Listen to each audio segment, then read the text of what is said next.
Okay, hi guys. It is time to discuss the research project that you all will be turning in as the last component for the course. So first and foremost, let me start by saying this is a fully virtual video research project. You will not be submitting a research paper, but again, that doesn't mean that you shouldn't still be putting the same version of effort that you would have in a research paper.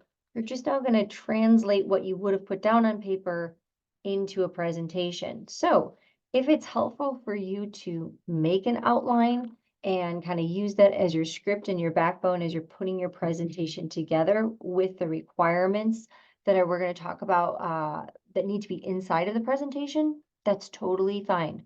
However, you will not be submitting a research paper to me. You are submitting a research video so I can see you, I can watch you give your presentation. Because again, if these were in face-to-face classes, for those students that do take this course face-to-face, they do the research component in class, and this is just a way that we can measure that in a virtual environment as well. So let's get into this. So the first thing, oops, where can I share? Is this like very hard for me to see where to share? Oh, it's right there in front of me. Okay, so what I want to note here first and foremost is again, come into the Canvas shell. As by now you know, we have multiple sections. If it's 071, 073, or 074, all of it is the same information. Most importantly, you should have received an announcement from me, two announcements over this past weekend, but really the first one was directing you towards the video discussion board, right? Looking at the overall background of the project directions and about expectations of timeline. I wanted to put that up first so that you had an opportunity to read through everything. And then of course, I wanted to take time to take a video and make sure that I am walking you through step-by-step expectations. So inside of the announcement there, you will see these things, but more importantly, if you just click on the discussion boards, you will see that there's only two discussion boards. One was the icebreaker for the beginning of class, and the second is the discussion board for your research project. So at the top there, you see download a copy of the virtual video research project presentation. I absolutely encourage you to do this. Have it out, have it handy so that you can quickly reference it as you're putting your presentation together. Everything that you see below here is all the information that you will find in that handout. But again, sometimes it's easier for students. Sometimes they want to scroll up and down. So let's go through what the kind of the overall expectations are. So first things first, if you scroll down, you're going to notice there is a lot of information. But as I said, this is all the same information that you would have found in your handout. And I wanted to put more in so that you had the opportunity to really have as much opportunity of success that you possibly can. So what are you going to be doing, right? Let's start up at the top. The goal of this project is for you to, first and foremost, showcase how well you can go out and research a given topic. As you are moving through your undergraduate degree, you are absolutely learning a series of different skill sets, and research is an important one.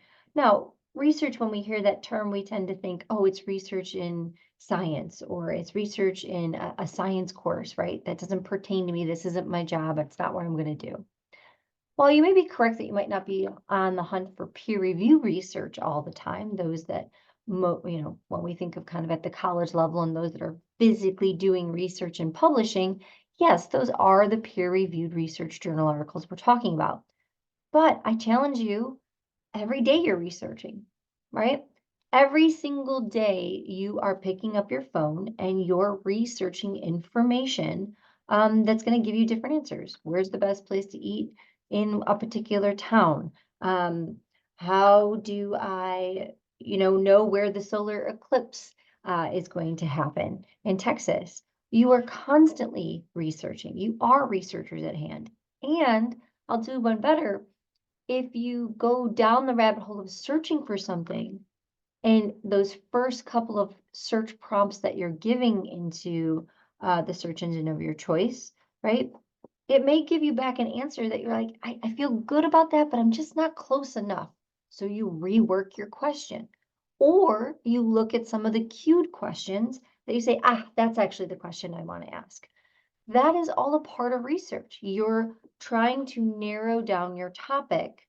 You're trying to narrow down the question you're asking so that you can find a direct answer for your response, right? So that's what you're going to be doing here. You're going to be testing that skill set here is in this project. Additionally, where if we were in face-to-face, maybe you would have this opportunity to present to your classmates. This is kind of nice because as we move through the COVID world, virtual has become the norm. You may have to learn how to give presentations in Zoom. You may have to have already done this for other classes. You may take a fully remote job going forward. And again, you may have to give presentations. So learning how to do this now, again, is a skill set that will be advantageous for you when you do graduate. So what's the goal then of what you're going to be doing for this project? Well, you've been moving through a series of lots of different pieces of information about environmental science. Causes, contributors, solutions, outcomes, case studies, right? And then you've been doing labs experiments on these things. You have been doing just virtual, online assignments. You've been taking exams over this information. That's great. Now that you kind of have a buffet of information about environmental science, now I want you to become very specific. I want you to find an environmental consideration specific to Texas, right? Global warming, that is far too expansive of a conversation that you can give me in a presentation in 5 minutes. That is a collection of data that is ongoing for centuries at this point, and it's so nuanced. So global warming is far too broad of a topic, right? Water pollution, air pollution, um, viruses and diseases.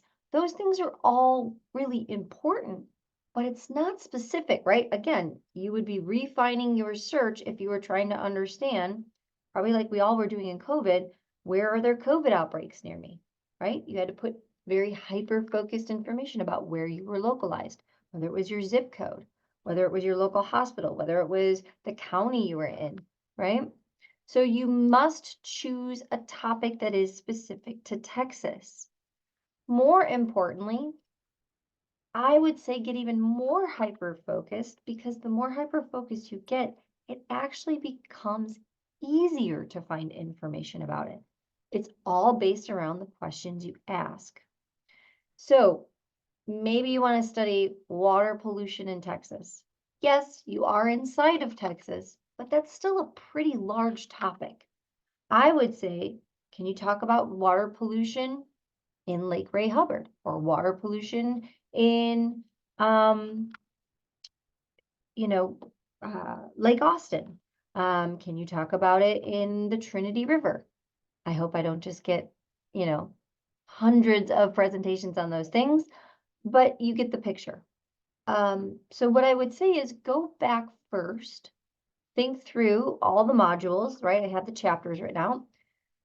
Was there a topic or is there a topic about environmental science that you find kind of interesting or fascinating and you're like, oh, that one kind of bothered me. I wasn't really sure about that. And I learned more about that. And I'm very fascinated about that. And now can you make it very hyper-focused to maybe the town you're located in Texas? Maybe you have family that's in Texas that you can locate this with, right? So my point of, consideration to you would be find a topic that fascinates you and then see if you can tie it to a very local surrounding area of maybe where you are specifically, or again, maybe one of the bigger cities, Dallas, Houston, San Antonio, right? El Paso. Then you want to start doing the digging for the resources that you will need to support this. So first and foremost, topic specific to Texas. Try and narrow it down to something maybe in the local area surrounding you or to a specific town. You can also look up, right? Do the search.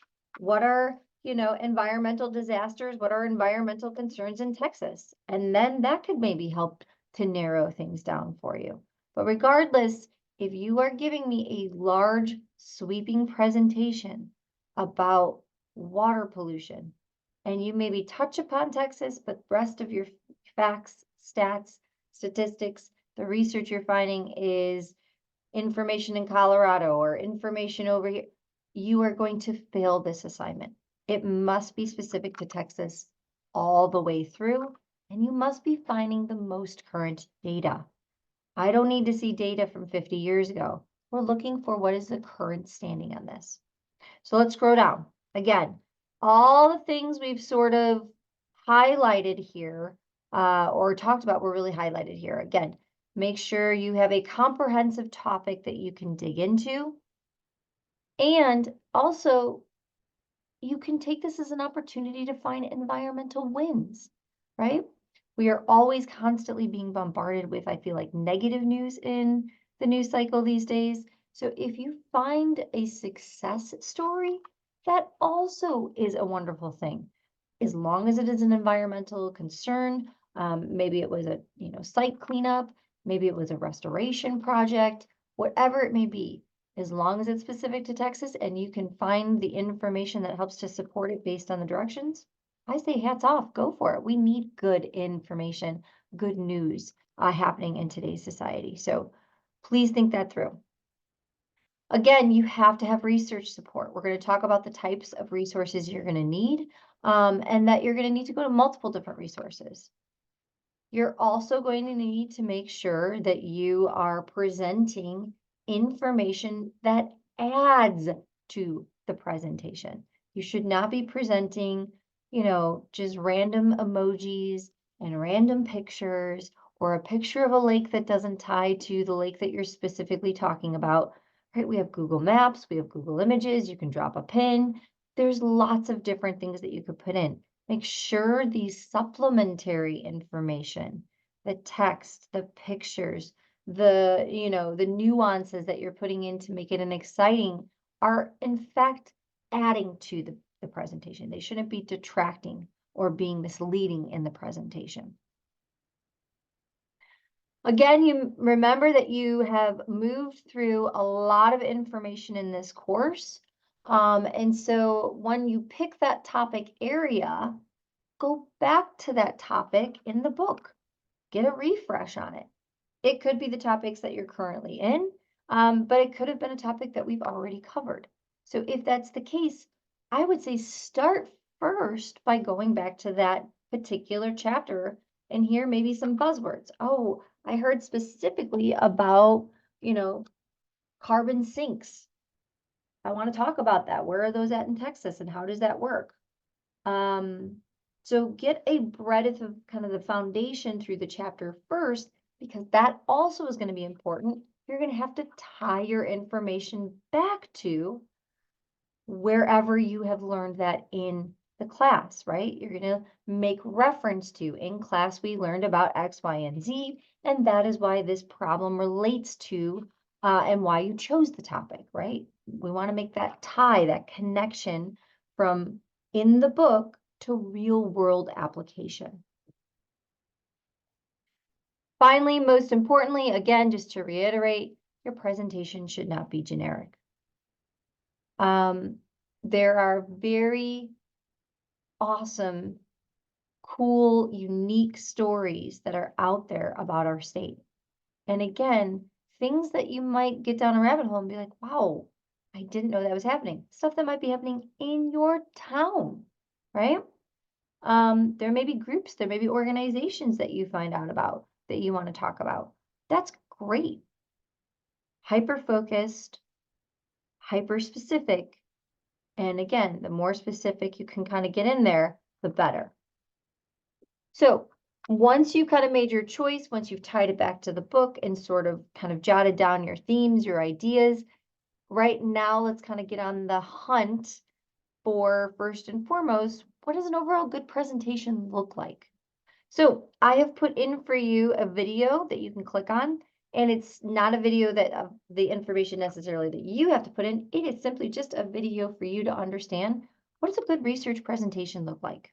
I'm going to talk through specifically exactly what you need, but this is just get those juices flowing. If you have not done a research presentation before, or maybe if you have not done a physical presentation in a long time, this is just good insight to have about how to keep your audience engaged, how to make sure you're presenting the most important information, and really how to give background and how to give key takeaways so that people walk away thinking about what you've presented.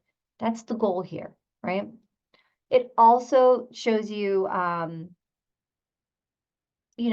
to think through pacing yourself. Practice, practice, practice. I know you're going to say, well, that seems silly. I'm not presenting it to anybody. You're presenting it to me, and you're also presenting it to your other students in the class because they're going to have the opportunity to view yours and give feedback on it. So that's important. You want to take this as a practice opportunity. So much so that I've even had students put this into a version of their portfolio just to say, right, as you're kind of getting out into the world, what are some of the skill sets I possess? Hey, I've got reference to a presentation that I've made in one of my classes. I was able to dissect research, make something very relevant and specific, right? You could even show them the rubric so that you can see how you were graded. This gives a future employer an opportunity to understand how you would navigate in a position that may require you to give presentations. And again, if you are in a completely virtual space because you don't have to go to work, right? This is a great practice for that. So I also tell students, think about presentations that you've sat in on yourself. You have had professors, or you've attended a lecture, or you've seen another student present in another class where you've gone, wow, that was good. Like, I really liked that. What did you like about it? Just write down some notes. I liked the way they engaged with me. I liked the way that they were speaking and pacing themselves. They had really good graphics that were fun. Maybe they threw in, a joke that was relevant. Their research was really exciting. Their key takeaways left me thinking about more. What was it that you felt was a good presentation? And then harness that into your presentation. Okay, timeline. You will need to upload your video per the directions below into the discussion board, and you will also need to comment on 2 student presentations with the subsequent questions answered that will also go through. So you're going to have 2 things due on the 28th. Now, what does that mean? Wait till the 28th to do this? No. Because the sooner you upload your video, right, the sooner you can get feedback, the sooner other students can start commenting on this. And again, it gives you time to go through and pick as things are coming in. Well, that looks like a fascinating topic. I'd like to do that. You have to comment on 2 student presentations. So while the discussion board will be open for all of these things to be submitted, my suggestion would be, maybe put your video 2 days before Sunday, because at that point you won't have any labs due anymore. So maybe you want to submit your video, take a breather, right? And then come back on Sunday, sit down and do your 2 comments by kind of scrolling through all the videos that I've uploaded. Pick 2 that look fascinating to you and make sure you're getting those last final points.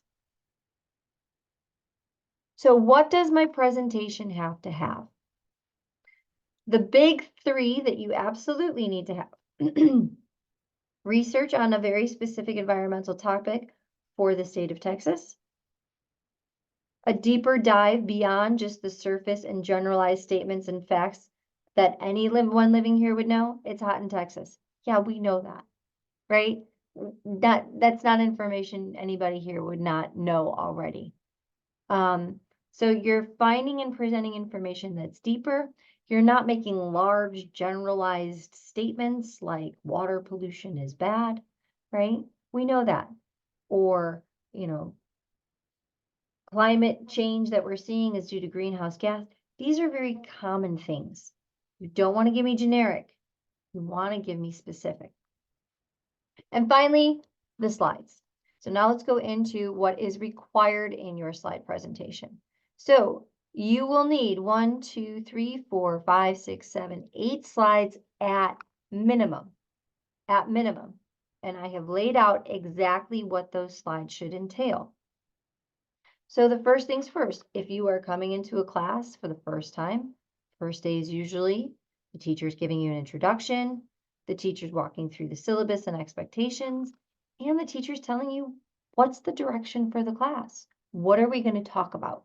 Where are we going? What is some of the information you should be expanding upon that you already do know, right? So that's exactly it. You should have an introduction. This may take a slide or two. I'm not saying you have to answer these questions, but these are good questions to think through. Have you ever worried about inhalants that you're, particulate matter that you're inhaling in the air, right? That's a kind of a nice opening question to invite you in. And then you can say, we know that it's very dusty in Texas, and you can kind of then narrow it down into maybe air pollution within a specific town because of maybe factory distribution or where it's located in open plain or hill country. And so again, very specific. Give me the background understanding of what the environmental concern is. What's the data thus far? Who or what, if we're looking at a disaster, is involved? When did it happen?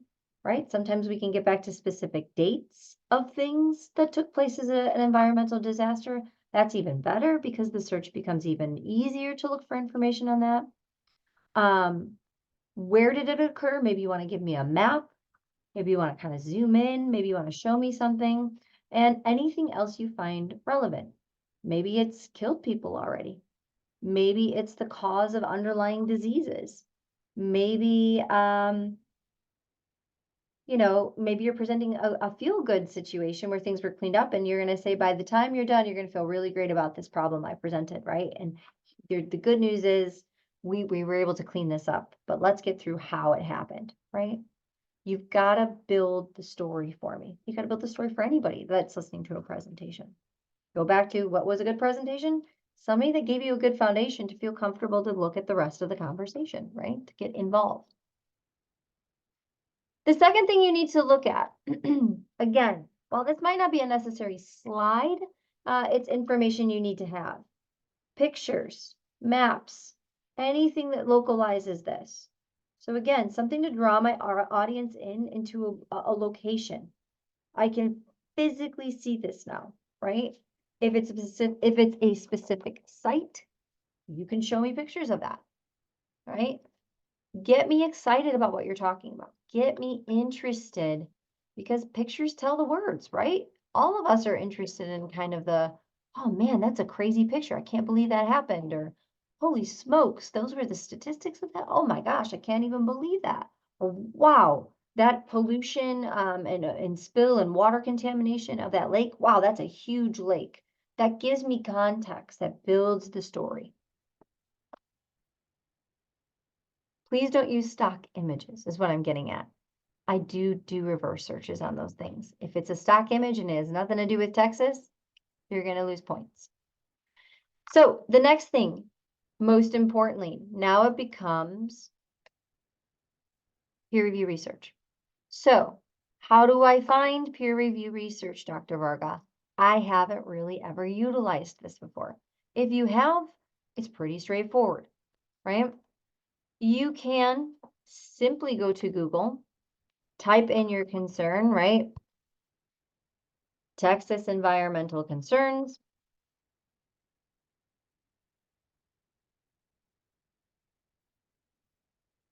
Look at, right? And what you're going to be looking for is you can just click on the top where it brings you to a location that just is scholarly articles. So you know for a fact you're in scholarly articles, right? Other ways you can look at, right? You can look at pulling it up. You can see where it is referenced. And so again, if it is published and it has been peer reviewed, you're going to be looking for this information, right? It's going to have a resource of the journal that accepted the manuscript, when it was published, and some reference number IDs that come from the journal that tell you, yes, this has been peer reviewed, this has been approved, and this is now into the scientific community for the general wealth of knowledge for research, right? That's one way you can do it. Again, you can go through scholarly articles or you type in for Google and you can look for those items. The other way is you do have the library as your resource, right? So you can click on the home screen of UNT Dallas. You can go into the library, click on electronic resources, and then I just tell students click on EBSCOhost. This is the easiest one for me because of the selection of items and kind of guides. First things first, very simple dashboard right there. Bingo, peer-reviewed journal. I do want an online full text of that journal so that I can read through the information. You are required at minimum to find one peer-reviewed journal article. One, it must be peer-reviewed. You also have to find something that is within, I will go up to the past 10 years. Anything beyond 10 years, as far as a citation or reference back to, no, right? Because again, something could have occurred 10 years ago or was an environmental concern. And of course, that concern can still be ongoing. We can still be data collecting from it. Even if it's a feel-good story where we've cleaned up a site, monitoring will still be going on, et cetera, right? So make sure you're clicking peer review and make sure you're clicking on something from the past 10 years. Once you do that, type away, right? Think of whatever it is that you want to type in here. If there's a specific city you want to put in, right? Get hyper-focused, and then you can start to pull up that information. So if I just put Dallas water pollution, just as an example to show you. Again, I don't know why this is bringing up that. Dallas, Texas, let's do that. And again, this is where you may have to refine your searches.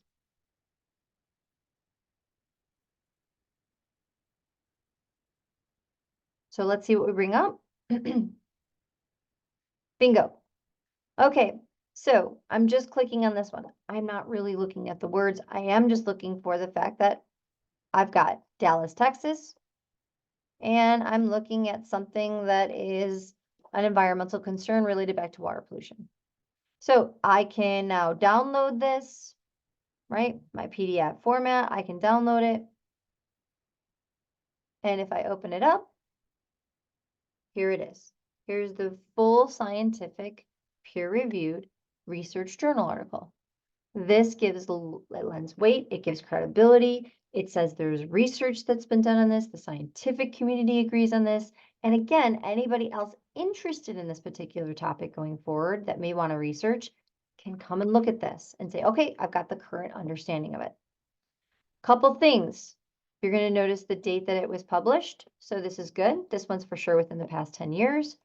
And most importantly, all I need you to do is really just read the introduction. The introduction is going to give you really kind of an understanding of what the paper is about. Is it interesting enough for you to specifically speak about it? Does it really relate back to a topic that maybe we talked about in class? Or can you make that extension into tying it back to something in class? And most importantly, is it something that you're interested in? Maybe it's something that you're like, wow, I didn't even know this existed. This is really, really cool, right? So when you scroll down, then you're going to start to see stats, facts, figures, data. I am by no means expecting you to be able to navigate this fully and understand every single detail of this. But do a skim and scan. Once you read the introduction, you'll get an understanding of what they're doing. Look through the data. Wow, okay, I guess I can kind of pick up on this. And really, again, what you want to do is read what the figure legends are. Tell what is that particular topic or that particular statistical data or that particular graphic telling you, right? Now, I don't need you to present every single piece of data from here. What I need you to do is maybe if you find something like there is a particular table that you find fascinating from this, absolutely, you can take a screenshot of it, right? Right, so what we could do is we could take a screenshot of it.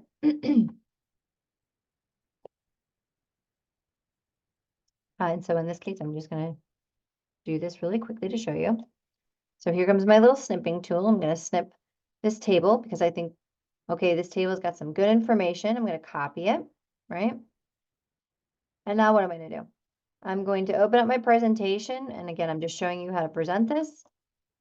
I'm going to paste it. Okay, there, I've got my nice, beautiful table ready to go, right? But if you just gave that to me, I already know, okay, it looks like it's coming from a peer review research paper. Something's very wrong here though, because I have no reference to where this information came from. So that is when it will become extremely important to talk about references. So we're going to come back to this example in just a second. So again, peer review, that's number one. You need to have a minimum of one. You may find multiple. And the beautiful part inside of these papers nowadays, because most things are online, you can click on the references inside of the research paper and it will take you to the reference article that they're talking about. So if you want to build on this information or you say, oh, I actually think that might be what I'm looking for, you can click on those.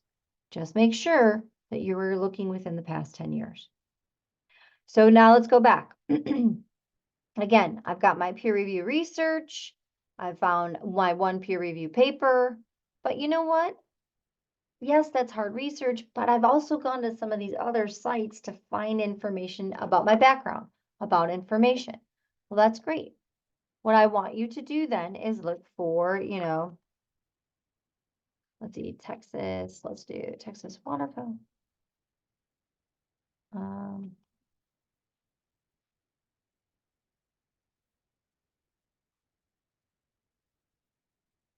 Let's see if we've got anything that comes up. Beautiful. Right here, Texas Water Development Board. Notice here, this is a .gov. This means it is regulated by a governing agency, a government body, which again is sort of kind of falling into that secondary review, or I should say secondary reference, in that we are looking for things like .govs, .orgs. Those things are a lot more regulated and have oversight with regard to accurate information.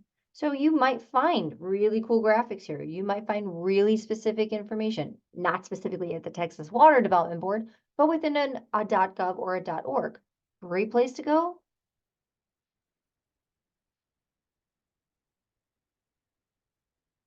If I was looking for things inside of Dallas, go to the city you're interested in's homepage, right?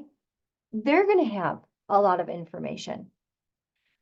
So utilizing one peer review, also supporting through a lot of .gov or .org, great.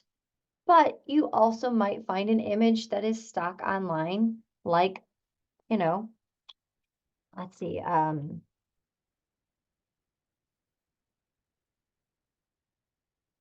just looking this up, right? Maybe I go to images and I say, man, I really like this picture. I like this picture a lot, right? We're going to come back to how do we use this in references in just a second. Let's go back and round out the rest of what we need in our presentation.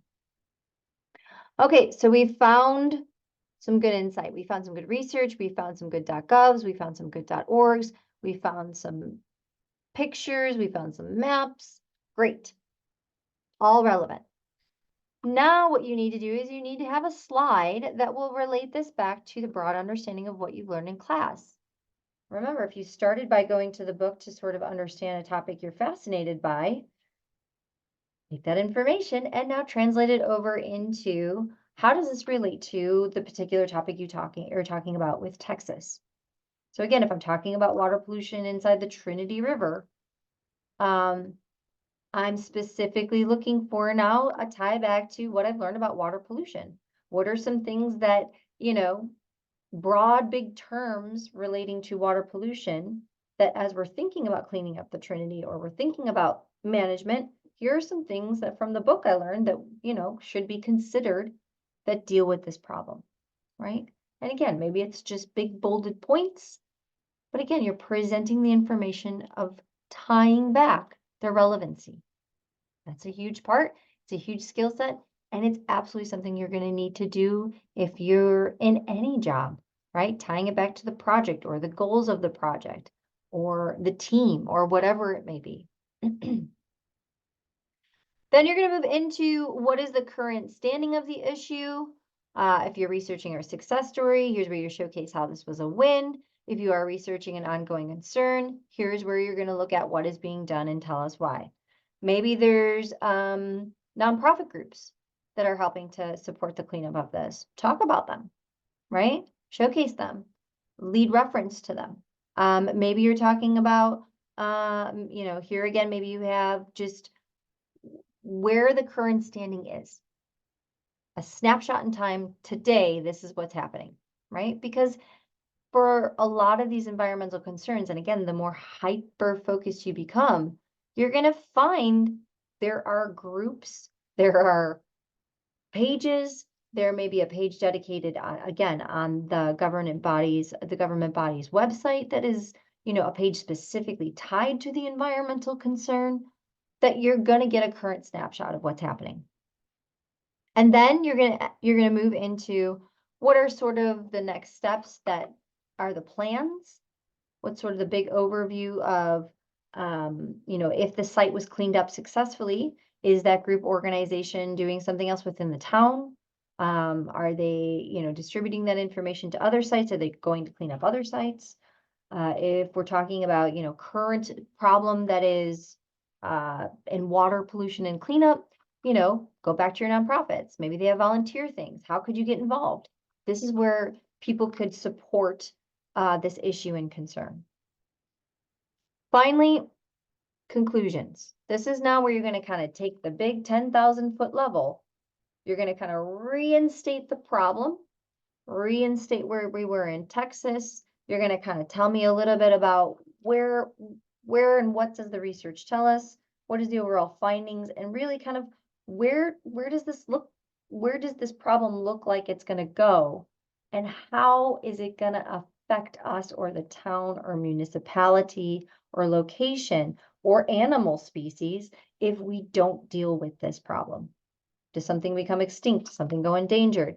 Will there no longer be clean drinking water if this isn't addressed, right? And if it's a success story, now we can have parks in the area. Now we can have this. Now we see a lower burden on healthcare system. So again, this is a research project. We really got to dig into the specifics. Okay, finally, reference slide. This will be the last thing you will need. And again, I've kind of got the breakdown here of how you'll put your reference slide together, but let's look first back up into the usage of information and giving reference. So let's go back to my PowerPoint. Remember, I took a picture from my research paper that I want to be able to cite and credit. Let's make sure I put this in first.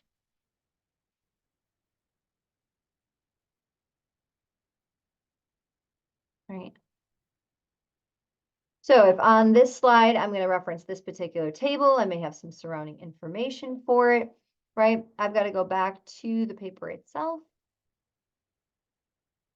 And now I need to reference it. So in this case, we have only 3 authors. Those 3 authors are Bert Little, Gyang Vu, and Brad Walsh. So if it is 3 or less, you are going to put the 3 last names of the people that wrote this article. So Little, Vu, and Walsh. We need to give reference to where this information came from.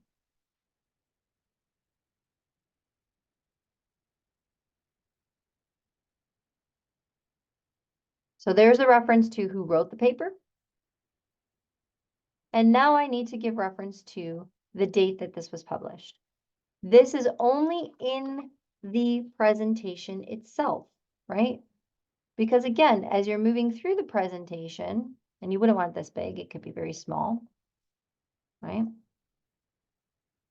It is imperative for people to know that one, you're presenting data, that data is relevant, it's exciting, but that if you didn't do this data, you have to give credit to who did this data. It also tells the audience, oh, there's research being done about this. Oh, that's really good. Okay, good. I'm glad to hear that, right? Or I want to make sure I go back to this particular paper. Okay, how do I find this paper? Because I want to look at this table specifically. Okay, I've got to know how to reference and where to go to the full reference slide itself.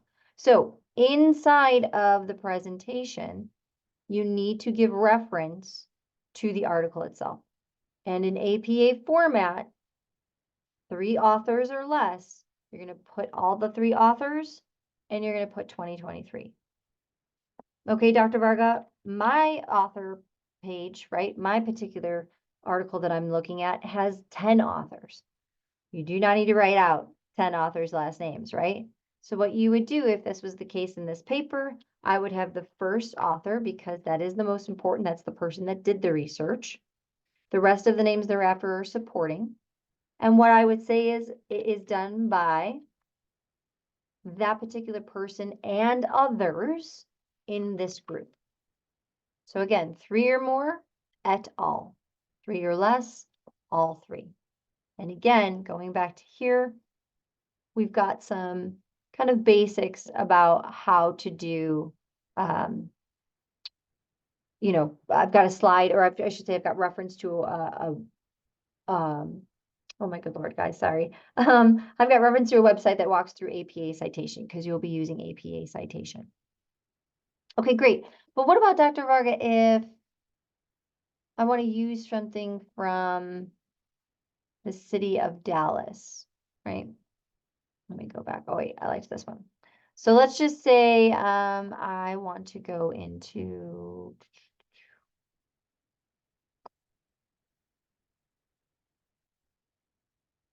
trying to think of anything here that I could pull up very quickly. Let's pull up the water conservation plan. Okay.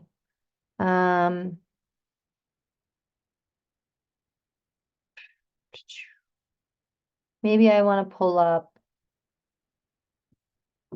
the water loss audit.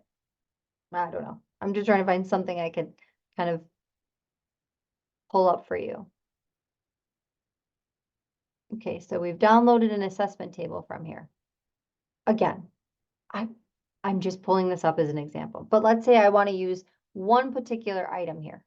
Okay, so I'm going to go back. I'm going to make a new cut, right? This is whatever I want to make again, it doesn't matter what it is, but we're going to take a copy of that and I want to put that into my presentation. Right? Same thing. I have to say where this came from. So again, looking at this, I now know it came from the Texas Water, where's their name? The Texas Water Development Board.org. I've got to put reference to that, right? So now again, like copy and a paste. And again, what is it? twdb.texas.gov.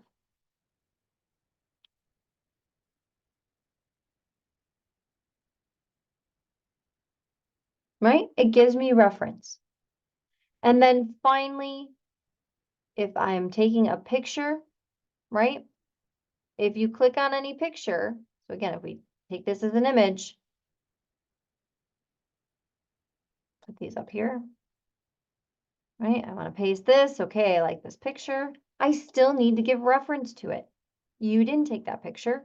It's just a random picture, offline, but realistically, you didn't take it. So here's your reference. This photo came via City of Fort Worth, right? But it is in reference to this particular article. So you can put, in this particular case, you can say that the photo was via the City of Fort Worth, but you will be referencing this article, right, as where you pulled the information from. So let's take this. Again, I know this is a very long presentation, but it's got lots of good information.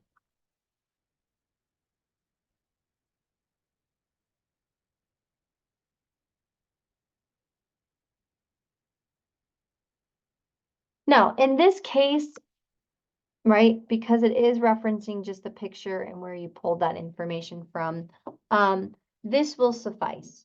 So if it is just a picture online that you're just using for kind of a stock image to just sort of be background support of particularly your topic, and it's, it gives reference to, this just came from the City of Fort Worth, that should be enough and you wouldn't need to make a reference to it.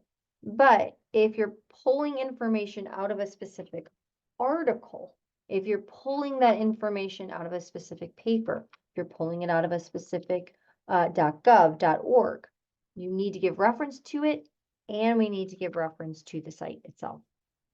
So now that we know how to reference in the presentation in APA format, now let's talk about what do references look like for my reference slide, right? So again, the first things first, let's go back to my peer review research article. If I go back to where I pulled this from, the library has done a really nice job for you. It makes life so easy for you. Please make it easier for you. There it is. You can cite it, but we can choose the format. We need to choose APA citation format. Here it is. Copying and pasting this link is not how we reference research articles. That is not how we reference a research article. We have to reference the full citation, right? Copy it, and now look. There it is. I can't give you any points off. You're going to get all the points because it has all the required information for me to know exactly that this came from a peer-reviewed journal article. There's the number that references it, right? It's got all the information to the journal, to who wrote it, to when it was published, to where it was published. You're done. That is it. And that's the great news. In most peer-reviewed research journal articles that you find, even those online, so if we go back here, right? And I'm not saying it's the same version, but if I click on this, it's going to open up probably. If I can read it and I can utilize it, bingo, cite. It's going to tell you to choose. There it is, APA formation. Now, again, for some of these other things, you are going to need to go into, right? This is an APA citation generator for you. So again, if you want to do your .gov or your .org, you can do all of this inside here and it'll spit out the correct citation for you. You need to have everything that you have referenced in your presentation presented here. That is what good research is. You don't need to talk about this slide. I just need to know that it is there in your presentation. Because again, going back to our previous one, right? Let me just delete this. Oh, I like this type. I really like this information. This is good research. I want to go research more about this. Okay, well, he's got reference to Littleview and Walsh. Okay. Okay, here's the full resource. I can copy this and just go right on and find it. That's why this is important. So I know this is a very long presentation over what's expected, but I think, if you kind of break this down over the next couple of weeks and really digest this over time, you've got everything here to be successful. So here's everything that is required. Here is how to make your reference slide. And then here is how to upload your video. So how do I make my presentation be uploaded and how do I record?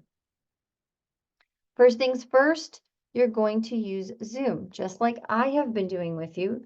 You get access to Zoom as a student, use it. These videos will show you how to record a Zoom presentation. It will then also show you how to convert a Zoom presentation into YouTube. So the reason for that is you can then upload the full video as a video that someone can just click on and watch inside of the discussion board. So you must follow these directions, right? It walks you step by step by step exactly how to do this. And again, make sure that when you do upload, it's going to tell you, right? You're going to hit reply. When you do upload, you're going to hit on this little cloud per the directions before you hit post.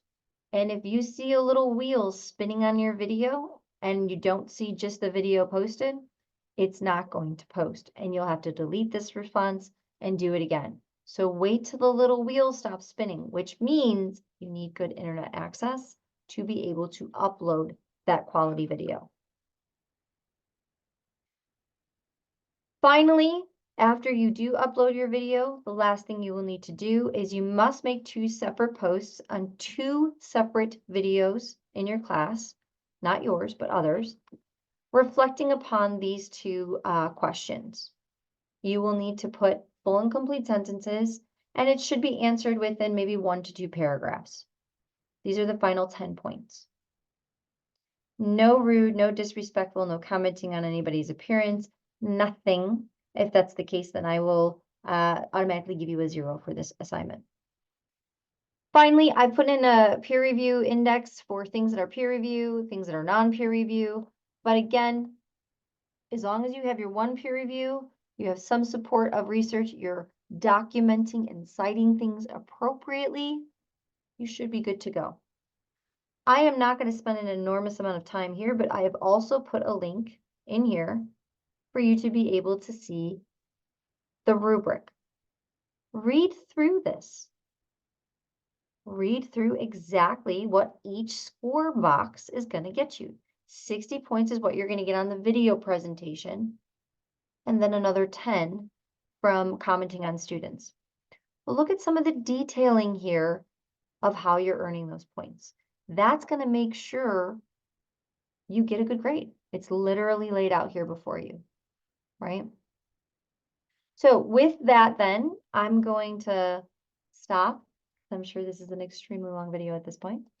But if you have any questions, I don't know if my topic is appropriate.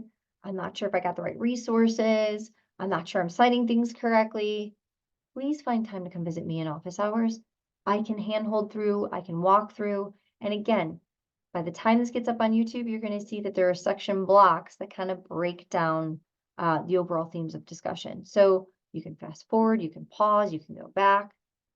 You might just watch the first 10 minutes of this just to understand what the research project wants you to do. Then go back, read the directions.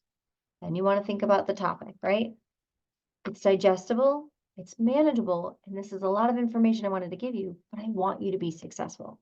If we do this right, it should be an easy 70 points, and I should have awesome presentations. Okay, have a great day, guys. And again, any questions, please schedule time with office hours, or if you just have a simple question, shoot me an email, and I will get back to you. All right, take care, good luck, and I'll talk to you soon.